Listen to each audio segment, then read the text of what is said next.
See, the whole purpose of yoga is to achieve a psychosexual union between Shakti and Shiva. Shiva is the third member of the Trinity of Hinduism, the destroyer, the death angel, if you will, linked with Shakti, who is his female consort. What is going on? You can't turn on a television these days without seeing something about the New Age, something about someone communicating with the dead. There's a Harry Potter. I mean, it's sort of like what was whispered in the closet is now wide open. Bob Larson, you are a world-renowned expert, if not the world-renowned expert in the occult, in the New Age, in deliverance.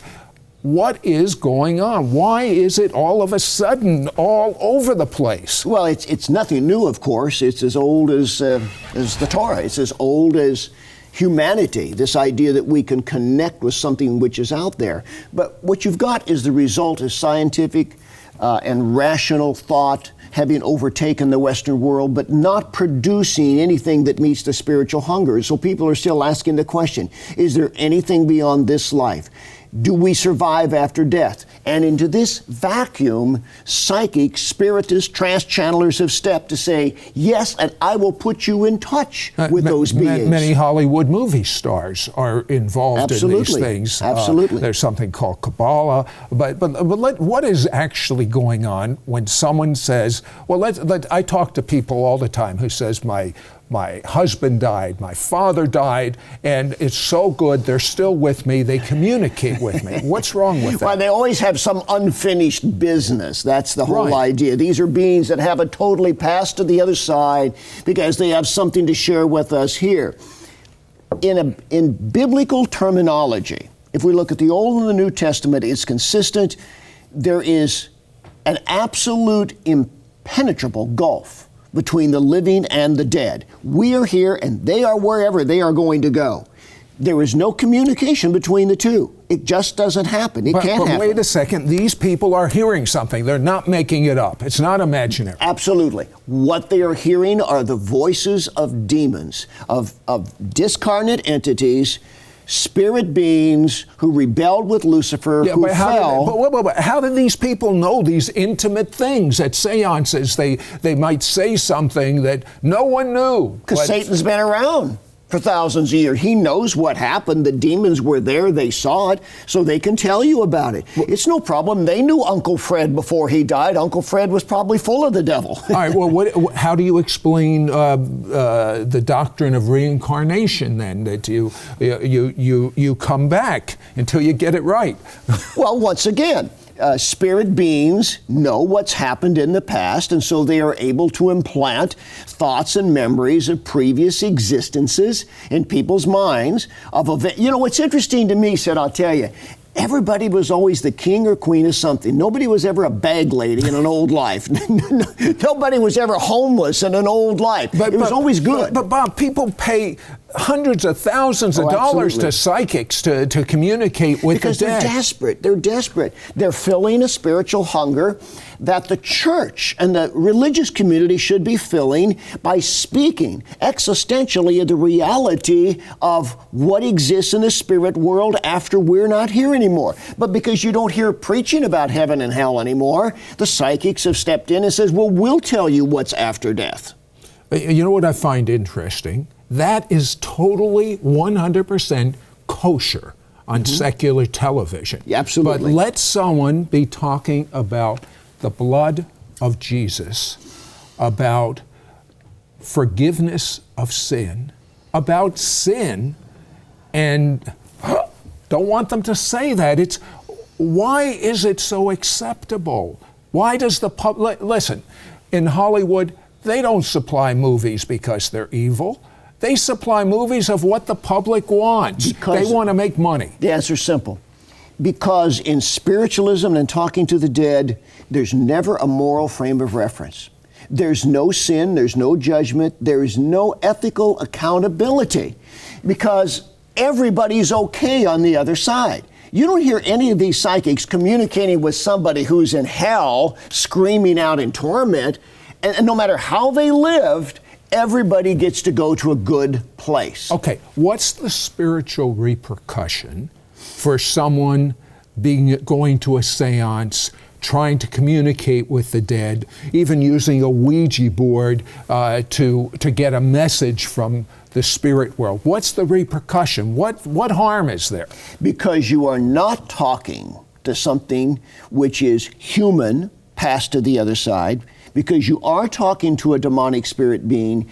By virtue of your connection and communication with it, you give it the right to come into you. And to possess you. What about if this thing doesn't say anything evil? What about this thing you're communicating with is maybe helping your spirituality? Isn't that okay? Oh, they do a lot of good. They find lost people. They discover dead bodies. And just watch Larry King. You have these psychics on all the time. Well, but the Bible says in 2 Corinthians chapter 11 that Satan will, on occasion, transform himself into an angel of light. So he looks good. But the real test is whether or not something is biblical, whether it's supportable from a faith foundation, not whether or not it feels good or looks good. Can someone open themselves up to a demon to actually come inside of them from dabbling in these areas, even if they don't know the bad things? Yes, absolutely. Look, the classic movie The Exorcist was indeed the story of a child who did just that with a Ouija board. And I cannot tell you how many hundreds of case studies I have of people with Ouija boards or other forms of divination who have tried to communicate with the spirit world, who they themselves got those spirits, and then they need exorcism and deliverance. I've even heard of people going to movies needing exorcism as a result of what they've seen in the movies. Well, a spirit of fear can enter into somebody at a slasher movie. If you want to go see the Texas Chainsaw Massacre, be prepared. You may come home with something that you didn't have when you went there. Listen, Bob Larson is talking about movies like Star Wars, talking about Zen Buddhism, talking about things that are kind of, they're just kind of in Kabbalah. He's saying all these things are doors to the demonic. I don't know about you. Well, I don't want any door to the demonic. Do you believe what he's saying? He's going to tell you some real life experiences. Don't go away. We'll be right back.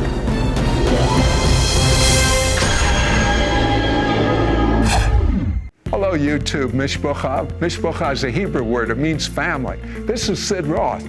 Welcome to my world, where it's naturally supernatural. If you've been blessed by this show, please subscribe. Then click the bell so you won't miss a single episode of It's Supernatural.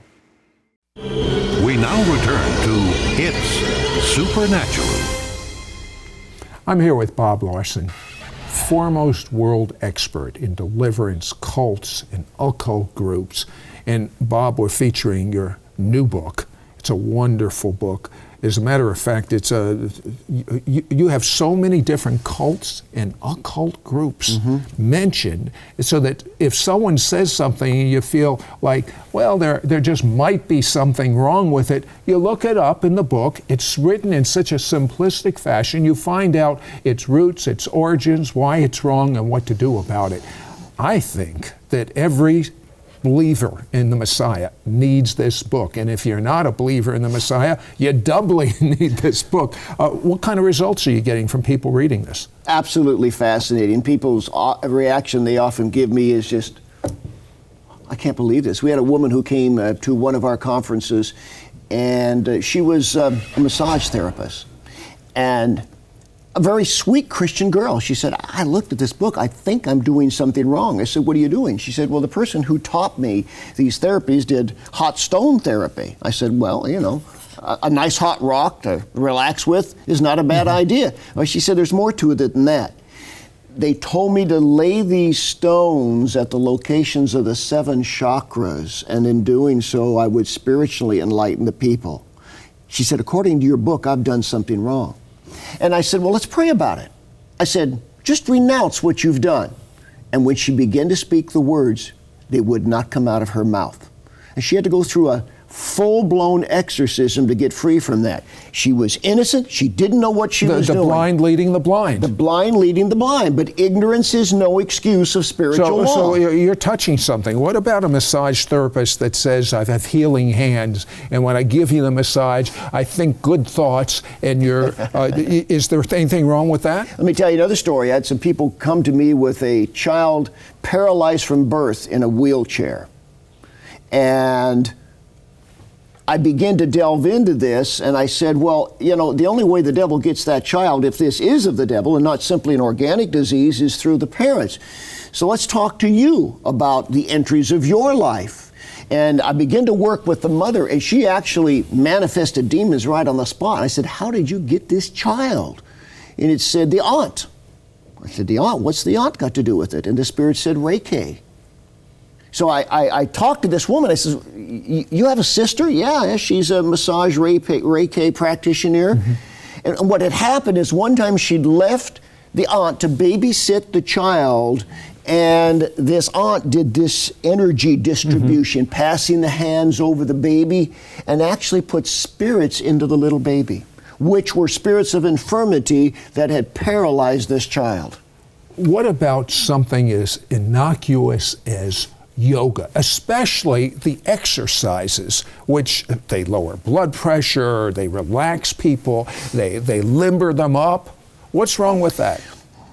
Yoga is a Sanskrit word that means yoked with or in union with God. Well, for every Christian, Messianic Jew should want to be yoked with and in union with God. The catch is the definition of God.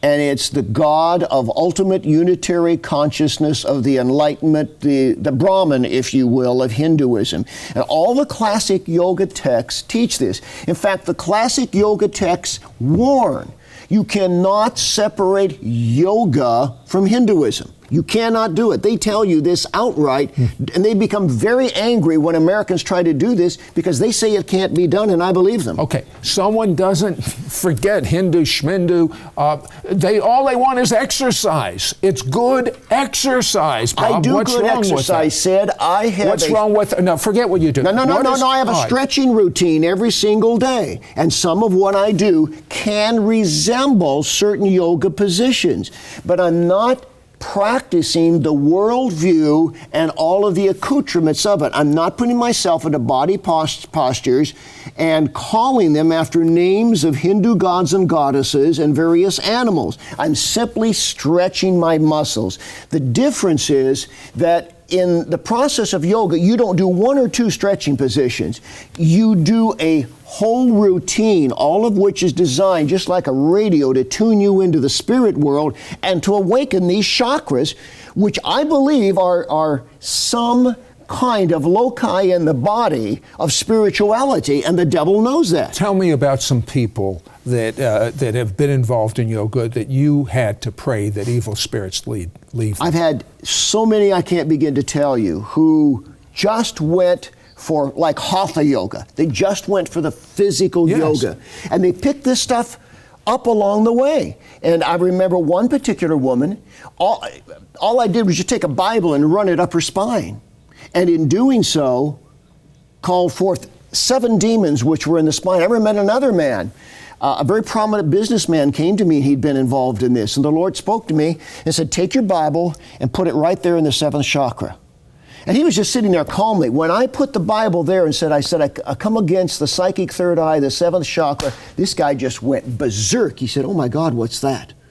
And I said, this is what you got doing yoga. And it becomes localized. See, the whole purpose of yoga is to achieve a psychosexual union between Shakti and Shiva. Shiva is the third member of the Trinity of Hinduism, the destroyer, the death angel, if you will, linked with Shakti, who is his female consort, and the two of them come together. And this is the whole purpose for yoga. There's a whole field called Tantric yoga, which is designed to create demonic sexual arousal. Listen, you're stirring a lot of things up right now. Good. I want to find out about Zen Buddhism. I want to find out about the movie Star Wars. We'll be right back after this word.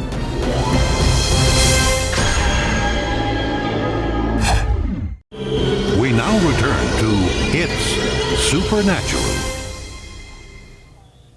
Sid Roth here with Bob Larson. Bob is the world's foremost leader in understanding. You've probably seen him on Oprah or on Larry King or any of the other popular shows, but one of the most foremost spokesmen on behalf of deliverance, cults, occults. As a matter of fact, I have your brand new book called Larson's Book of World Religions. Why did you write this? Well, first of all, to give people an understanding of the place that Judaism and Christianity plays in the larger picture of religion. So the book starts out, you can't understand what cults do until you understand the fountain of cults, which is Hinduism, Buddhism, Islam, Taoism, and the so-called great religions of the world. And then from there I move into the basic concepts. You have to understand what words like meditation, enlightenment, reincarnation, these things that are bandied about, to give you a foundation. And then we move into hundreds of specific cults and show you this root structure manifested in all these belief systems. I couldn't believe it. We were talking previous to this interview, and you said in England they asked for the number one religion. What was it? Star Wars, or the Force, or Jedi.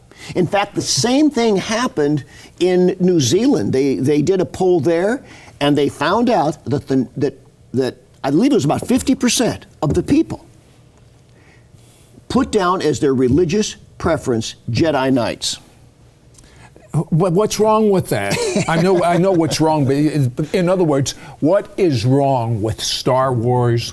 All of these movies, I mean, it's almost a cult group that they collect everything. I mean, it's good versus evil. Well, Give me a break. It's not good versus evil. The Bible tells us in Romans to overcome evil with good. But what's the definition of good? In Star Wars and in occultism, such as Taoism, good is merely the flip side of evil.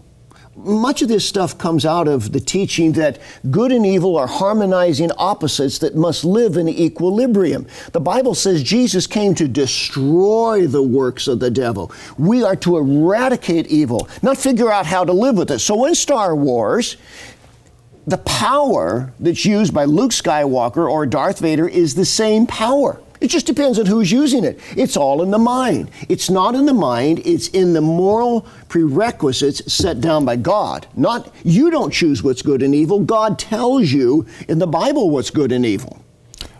What is wrong with someone sending their children to the Star Wars movies? Let's take their most recent movie. What's wrong with that?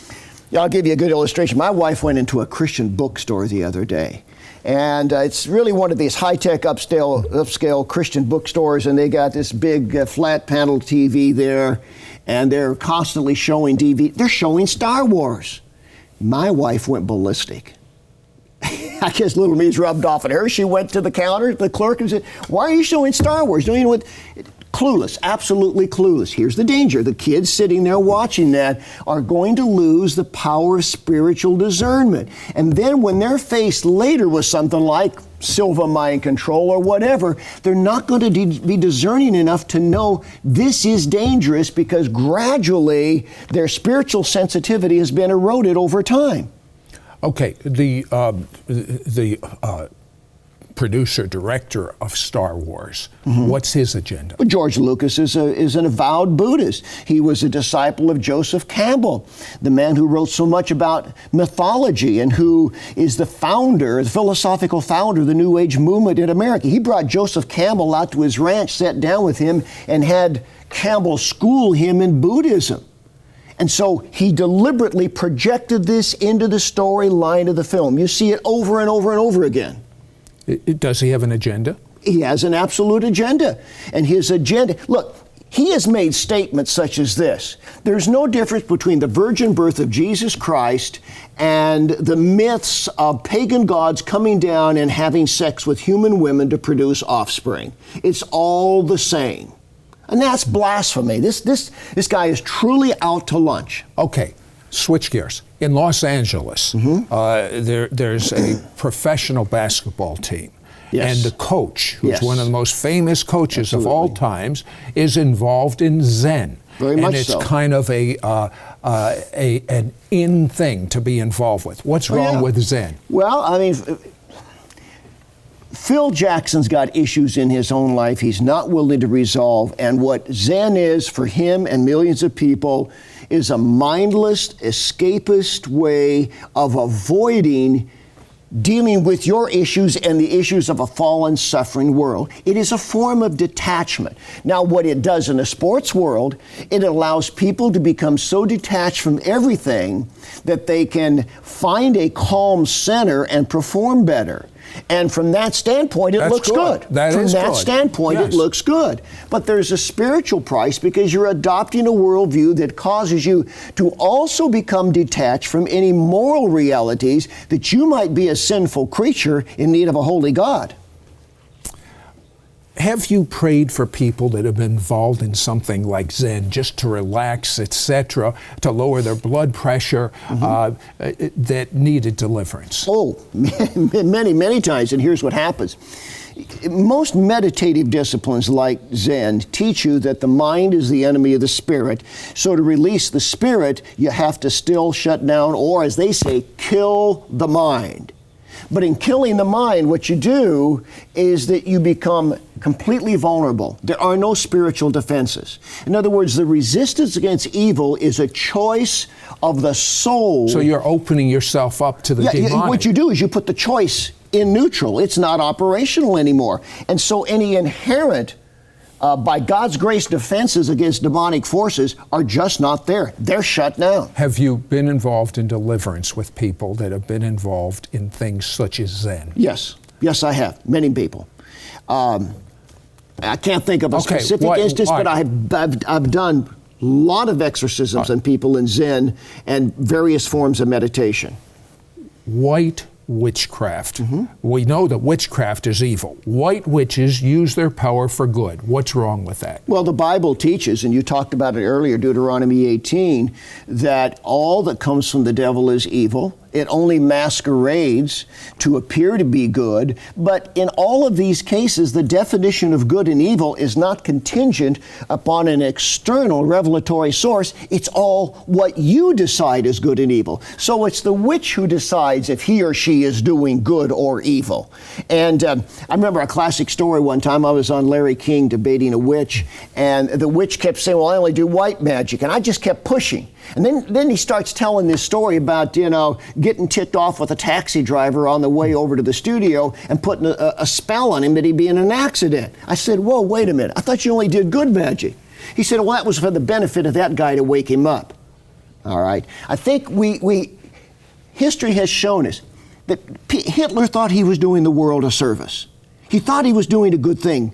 Megalomaniacs operate from an internal moral compass that's corrupted, and witchcraft knows that. And so you can say what you're doing is good for the benefit of the world, but it might be a horrible evil. So all right, go ahead. What you define as a witch, as white, for your benefit, might be to somebody else's detriment. That's why the Bible teaches us we leave all judgments in the hands of God and seek only to obey Him. Okay, in your book, you research so many different religions, cults and occults. One that was, to you, one of the most amazing in the entire book, and there's hundreds of them.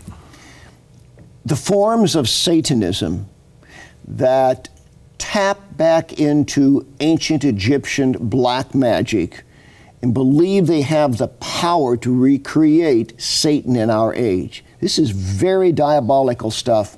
And it's extremely dangerous and more pervasive than people would realize.